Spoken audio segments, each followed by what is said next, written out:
Subscribe करें horror tales channel को और हर हफ्ते देखें दिल दहलाने वाली हॉरर स्टोरी। बेल आइकन को प्रेस करना ना भूलें।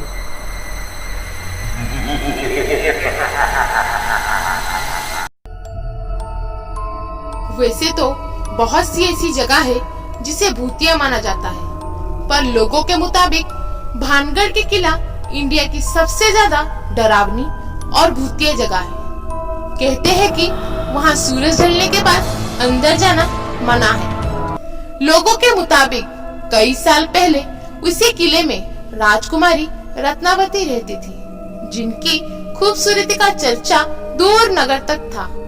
वहीं उसी नगर में एक सन्हाई नाम का तांत्रिक रहता था, जो राजकुमारी के सुंदरता पे मंत्रमुग्ध था और वो किसी भी कीमत पे राजकुमारी को अपना बनाना चाहता था। तभी एक दिन राजकुमारी इत्र लेने के लिए बाजार में गई। तभी तांत्रिक ने चालाकी से अभिमंत्रित काला जादू वाली इत्र को राजकुमारी को दे दिया। पर एक नगरवासी को तांत्रिक की बुरी नीयत के बारे में पता चल गया और वो राजकुमारी को जाके सब बता दिए। तभी राजकुमारी ने वो इत्र को एक पत्थर पे फेंक दिया, जिसके कारण वो पत्थर काला जादू के बस में आके वो तांत्रिक के ऊपर समा गया।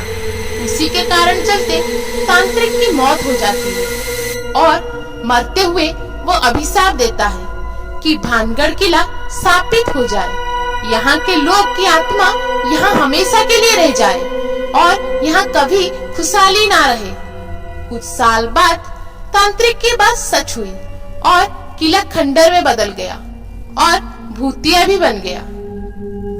नीरज और कृति दोनों एक चैनल पे काम करते थे। उन्होंने पैरानॉर्मल एक्टिविटी की वीडियो बनाने के लिए सोचा और रात को भानगढ़ किले में जाने के लिए तैयारी शुरू की। तब कृति और नीरज भानगढ़ के लिए जा रहे थे। तभी बीच रास्ते में वो दोनों एक ढाबा में खाने के लिए रुके और भानगढ़ किले के बारे में बातचीत करने लगे।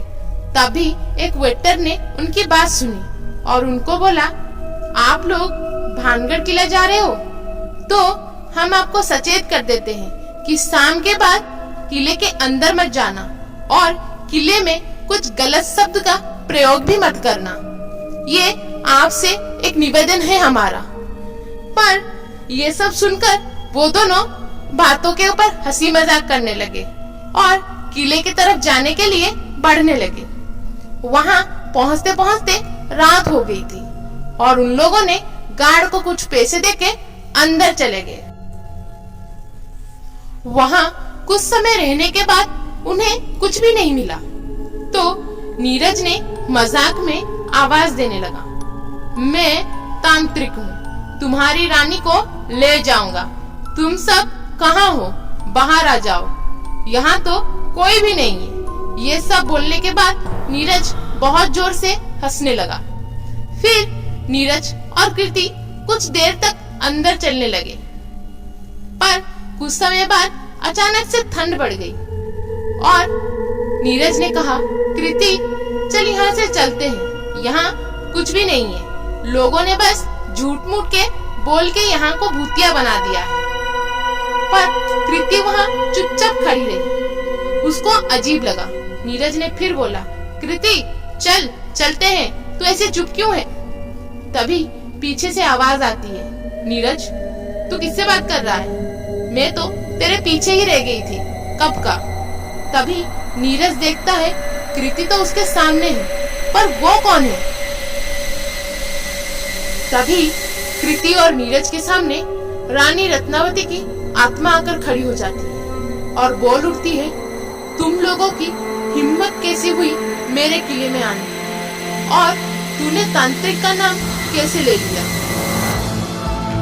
तभी रत्नावती की आत्मा को देख के नीरज की शरीर ठंड पड़ जाती है। वो चौंक उठता है। कृति तभी बोलती है, नीरज निकल यहाँ से, अगर जिंदगी बचानी है तो निकल चलते हैं। और वो दोनों बहुत तेजी से दौड़ने लगे। बहुत तेजी से दौड़ दौड़ के वो किले के बाहर ही गिर गए और बेहोश हो गए। वो दोनों कभी भी जिंदगी में उस रात को भूल नहीं पाएंगे। उनका किया हुआ मजाक शायद उनकी जिंदगी भी ले सकता था।